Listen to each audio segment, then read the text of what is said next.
મારી એ વાત છે, વગર કારણે તમારા ઘરની અંદર થતી વિરાધના એટલું તો બંધ કરાય કે ના કરાય?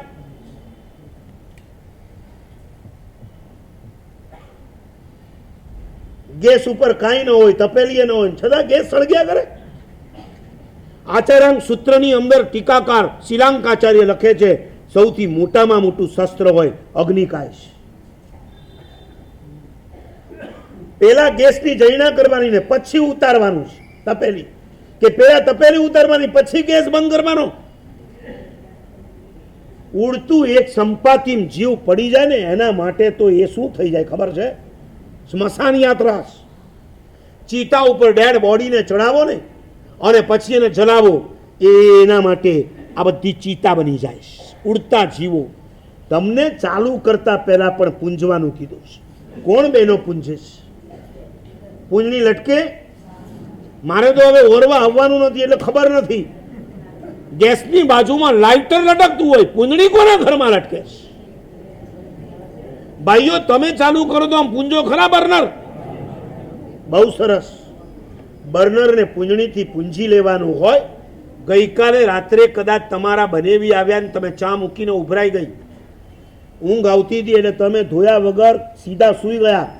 અને જોજો તમે સવારના સમયે લાઇટ કર્યા પછી જોશો ઢગલાબંધ કીડીઓ આ બર્નર પર ચોટી હશે. એક પૂંજણી ફેરવશો બધાને અભયદાન મળશે. પૂંજણી ફેરવ્યા વગર સીધી તમે જો ચડાવી દેશો બધાનો કચ્ચર ખાશે. જૈનેતરોના ઘરની અંદર જેટલી વિરાધના થતી હશે, ક્યારેક જુઓ તો ખબર પડે આપણા ભગવાને કેવા સંસ્કાર આપ્યા, જેના કારણે લાખો કરોડો અબોલ જીવોની હત્યાથી આપણે બચી ગયા છે. આજે બજારમાં ઢગલા બંધ પ્રોડક્ટ, મારવા સિવાય કોઈ વાત જ નહીં. માખી થઈ ગઈ, છાંટી દો. મચ્છર થઈ ગયો, લગાડી દો. કીડીઓ થઈ ગઈ, મૂકી દો. એક સમય હતો કીડી થતી હતી ને તો શું કરતા હતા? લોટ મૂકી દેતા હતા, બધા જ કીડીઓ ત્યાં જતા રહીએ.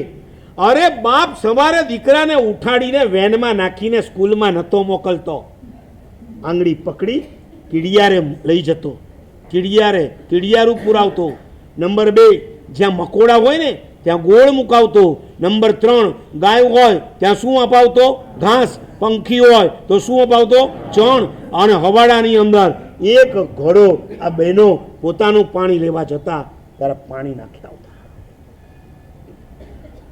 પોતાના માટે કરનારા તો આ દુનિયામાં બધા જ છે, બીજાના માટે કરનારા તો માત્ર જૈનો છે.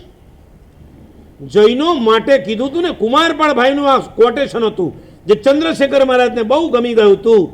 જીવ દયા એ જીન શાસનની કુળ. આ જીન શાસનની અધિષ્ઠાયિકા છે જીવ દયા. પૈસા કરતા પુણ્ય ચડે, પુણ્ય કરતા પુરુષાર્થ ચડે.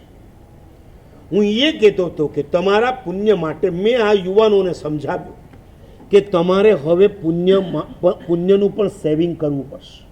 પર્યાવરણનું સેવિંગ, નંબર 2 ટાઈમનું સેવિંગ, નંબર 3 પૈસાનું સેવિંગ, નંબર 4 પુણ્યનું સેવિંગ અને નંબર 5 તમારા મા બાપે આપેલા સંસ્કારોનું સેવિંગ કરો.